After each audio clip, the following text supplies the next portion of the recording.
Hello, everyone. Today I'll be focusing on Pablo Picasso. A little background on Picasso is he was born in 1881 in Spain.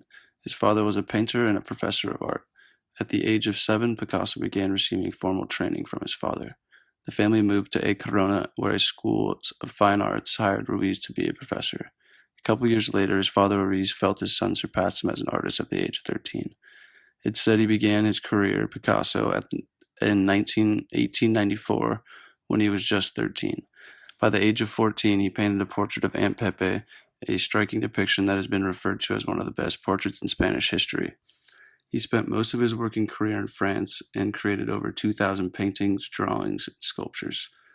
His work has been divided roughly by periods of time in which he would fully develop complex themes and feelings to create a unified body of work. The three periods I'll be talking about are the Blue Period, the Rose Period, and the African Influences/Cubism period. The Blue Period spanned from 1901 to 1904. It was a saddening dark period within which Picasso personally experienced poverty. Many of the paintings during this period were monochromatic in the shades of blue and blue-green. Picasso's work during this period depict malnutrition, prostitution, and the suicide of his close friend Carlos Casagemas, which was the main component that launched Picasso into this deep blue depressing period. Some background on the suicide of Carlos Casagemas. Picasso and Casagemas moved to Paris and experienced very rough times, having no money during their stay in Paris. Casagemas experienced depression after he was rejected by a woman he was infiltrated by and relied heavily on Picasso after. Soon later, they both returned to Spain, where Carlos's problems worsened. Picasso had enough and sent him away, where he returned to Paris and met with his lover Germaine and other friends at a cafe. He then took a revolver out and tried to shoot Germaine in the head, but just glazed her head, then turned the gun on himself and shot himself. The artwork I'll be focusing on in this period is the gloomy painting La Vie, which portrays Carlos Casagemas after his suicide. The work was very large, measuring roughly 6 feet high and 4 feet wide. La Vie, or Life, is a blue and white figure painting which appears to be set in an artist's studio. La Vie portrayed his friend's Carlos' inner torment in the face of a lover he tried to murder. Her name was Germaine. It contained 4 main elements. To the left is a naked couple who stands facing a robed mother holding an infant. In the middle, on the wall behind the 2 sets of figures, there are 2 paintings arranged one above the other. The lower appears to depict a single nude sorrowful woman, and the one above appears to show 2 nude women lovers. Also, as you can see in the painting, he is pointing to the infant and mother as what might have been. And lastly, a nude Germaine embraces him, maybe out of guilt because she became Picasso's lover after his death. Next, we have the Rose Period, which spanned from 1904 to 1906. The Rose Period of Picasso lasted not very long, but the style was used throughout his career many times. This period signifies the time when the style of Pablo Picasso's painting used cheerful orange and pink colors in contrast to the cool, somber tones of the previous Blue Period. During these years, Picasso was happy in a relationship with Ferdinand Olivier, whom he had met in 1904, and this has been suggested as one of the possible reasons he changed his style of painting. Also, Picasso became fascinated with the fairgrounds and circus performers and began to convey these performers within his works.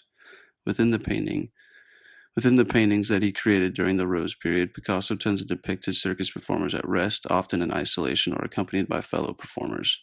Despite the warm color palette, the viewer senses a hint of listlessness and longing within the figure's blank stares. Family of Selimic Banquise in 1905, one of Picasso's most famous Rose Period works, depicts a group of circus performers in a desolate landscape. This work conveys a sense of alienation and sorrow. The figures huddle together yet to interact or even make eye contact. At the time, circus performers represented the lower class, like the underdog of society, but artists were viewed as independent, courageous individuals, idolized but unacceptable by the mainstream population. With works such as The Family of Saltimbanquis, Picasso hoped to elevate these outcasts by featuring them as the subject of his beautiful yet still sorrowful Rose Period. Lastly, we have the African Influences/Cubism period. The aesthetics of the traditional African sculpture became a powerful influence among European artists. In France, Pablo Picasso and his school of Paris friends started blending the highly stylized treatment of the human figure in African sculptures with painting styles derived from the post-impressionist works.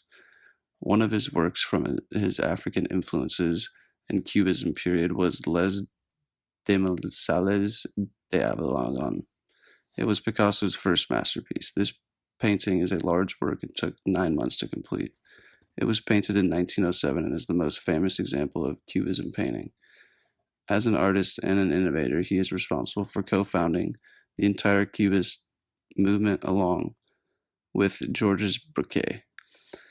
In this painting, Picasso abandoned all known form or representation of traditional art. The painting depicts 5 naked women with figures composed of flat, splintered planes and faces inspired by African masks.